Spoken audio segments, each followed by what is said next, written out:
শুভ সকাল সবাইকে। সবাই খুব ভালো আছো আশা করি। একটু বেশি করে তো যাই হোক, আমি চলে এসেছি রান্নাঘরে আর কটা বাসন মেজে নিচ্ছি। তো প্রত্যেক রোববারে একটু ভাবি যে অনেকক্ষণ শুয়ে থাকবো, রোজ দিনই স্কুল থাকে তো সকাল সকাল উঠতে হয়। আর কি করবো, রোববারেও কাকিমা এত সকালে চলে আসে আর কি বলবো, বিছানায় উঠে বসেছিলাম অনেকক্ষণ। তো যাই হোক, যেহেতু আজকে রোববার তো আমি চলে এসেছি রান্নাঘরে আর আজকে করে নেব। দেখলাম অনেকদিন সেই সিমুই আনা আছে, সিমুইটা খাওয়া হচ্ছে না, তো সিমুই রান্না করছি। আজকে ভাবলাম সিমুই করি আর রুটি করবো। তো রোজ দিন সকালটা আমাদের শুরু হয়, সকালে আমাদের অনেকটা পুষ্টিকর আর স্বাস্থ্যকর খাবার খাওয়া দরকার, কিন্তু সেটা তো আমাদের রেগুলার রুটিনে ঠিকঠাক মতো হয় না, এটা সত্যি কথা।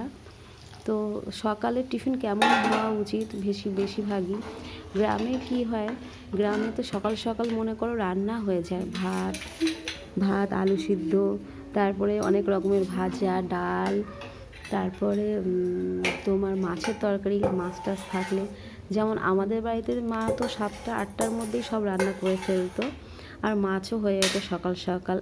আমরা তো খেয়ে 10টার মধ্যে স্কুলে যেতাম, তাই রেগুলার আমার মা সকালে ভাতই রান্না করতো।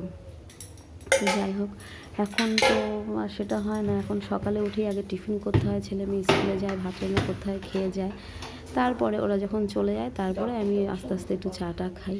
কিন্তু সকালে যে আমরা চা খাই, জানো চাটা একদমই খাওয়া উচিত নয় সকালে, সেটা আমাদের পেটকে একদম নষ্ট করে দেয় আর খুব ক্ষতিকর, ওটা আমাদের শরীরের জন্য কোনো পুষ্টিকরই নয়। তো যাই হোক,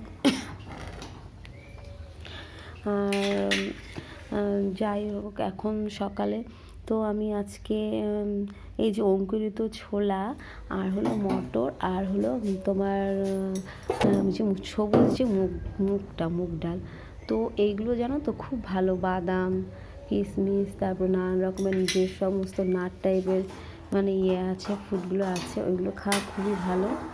তো এগুলো আমাদের দেখতে হবে, যেহেতু আমাদের বয়স হয়ে যাচ্ছে, 30 হয়ে গেছে, তো এখন থেকে আমাদের একটু ভালো মানে খাবারের দিকে ধ্যান দিতে হবে, কেমন কি ক্যালসিয়ামযুক্ত খাবারে কতটা ফাইবার আছে, ক্যালসিয়াম আছে, এসব দিকে একটু করতে হবে। তো যাই হোক, আমি মানে এমনিতে ছোলা মটর এটা ভেজানো, এটা আমি সব সময় আমার ডেলি রুটিনে মোটামুটি কম বেশি থাকে, বিকালেও আমি মুড়ির সঙ্গে এটা খাই, আর তোমরাও খেতে পারো। তো সকালে উঠে আজকে যেহেতু রোববার, ছেলেমেয়েরা বাড়িতে আছে, রোজ দিন ওরা, তো সকালে উঠেই আমার রান্নাঘরে ঢুকতে হয়, স্কুলে রান্নার জন্য রান্না করতে হয়। তো আজকে তো সকালে একটু অবশ্যই এরকম খাওয়া দরকার, দুটো রুটি, একটু দুধ, ডিম, কলা, এরকম। আর যারা সুগারের ডায়াবেটিসের পেশেন্ট, তাদের জন্য তো মানে মিষ্টি ছাড়াই খেতে হবে, রুটি খেতে পারবে। অঙ্কুরিত যে এগুলো হলো সজীব মানে খাবার, কিছু বলে না, সজীব টাইপের খাবার। আর আমরা এই যে বেশিরভাগ ভেজে টেজে মানে তরকারিগুলো কষিয়ে রসিয়ে তেল ফেল দিয়ে যে খাই, এটা একদমই আমাদের শরীরের জন্য একদম ভালো না, কিন্তু আমরা খাই খুব মুখের রুচিতে খাই আর কি। তো যাই হোক, আমার সব কিছু হয়ে গেছে আর এখন আমি ওদের খেতে দেব। তো সকালের বেশিরভাগ খাবারের টিফিনগুলোতে যাই থাকবে, একটু অঙ্কুরিত কিছু অবশ্যই থাকা দরকার। তো আমরা ঘরের গৃহিণীরা বলতে নেই, শরীরের ওপর আমরা খুব অত্যাচার করি, এত অযত্ন করি, মানে যেহেতু আমাদের মানে সকালে উঠেই একটা কাজের ওপর আরেকটা কাজের চিন্তা চলে আসে, তো এইটা একটু করে নিই, ওইটা একটু করে নিই, এই করে করে খাওয়াটা আমাদের অনেক লেট হয়ে যায়। তো এগুলো করা উচিত নয়। আগে এটা আমার সঙ্গে খুব হতো, এখনও আমি করি, খুব অনিয়ম করি। তো তোমরা এরকম করবে না।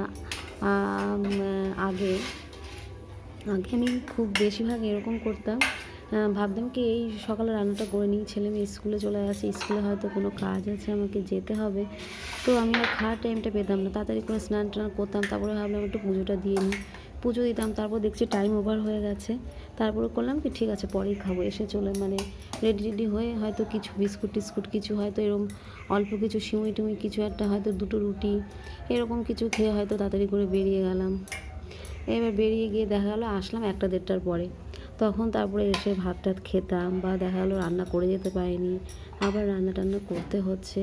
তো এই করে করে আমার শরীর এত এত দুর্বল আর এত ড্যামেজ হয়ে গেছে, এখন সত্যি আমি কোনো কাজই করতে পারি না। খুব কাজ করতে আমার মানে আস্তে আস্তে খুব স্লোলি করতে হয় সব কিছু, আর খুব হাঁপিয়ে যাই।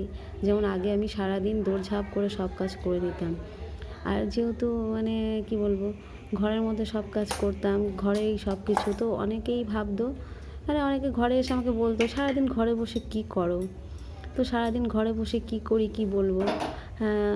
এই যে কাজগুলো করছি এত কিছু, আমার তো মানে যারা বলছে তারা তো নিশ্চয়ই এসে করে দেয় না, আর আমার A to Z ছেলেমেয়ে সব কিছু আমাকেই করতে হয়। এমনকি বলতে নেই যে ছেলেমেয়েরা যখন ছোট ছিল, আমি কোথাও গেছি, আমার ছেলে মেয়েকে আমি আমার সঙ্গে নিয়েই যেতাম।